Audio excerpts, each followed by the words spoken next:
Rushing is another big mistake too. Folks just any kind of music really, whether it's piping, whether it's anything else. I want to play this tune. I want to play this song, whatever.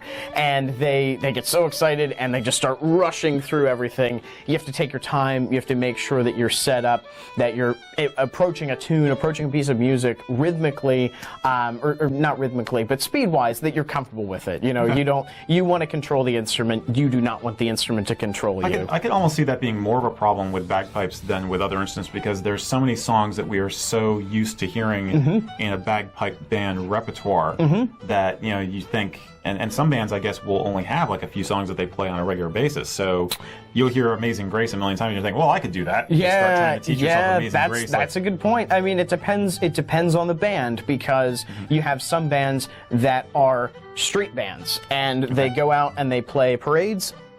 They do some performances, that's about it. They're happy doing that. Then you have, on the opposite side, competition bands who they're out there competing. They're trying to field a lot of really, really good players. They're putting together complex sets with harmonies, that sort of thing. That's a different end of it. And that's something that you see is a more active participation, because you've got to practice a lot to be at that level. You have to make the commitment to get to these games, to compete, to learn new music.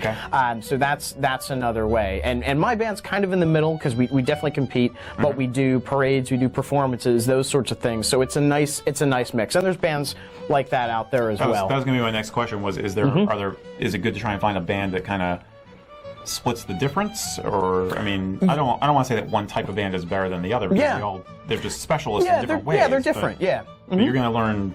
Do you learn different techniques between a competition band? Or if you work really hard in a competition band, you know, you're throwing the bar for your personal ability really, really high, and that's not something that goes away really easily.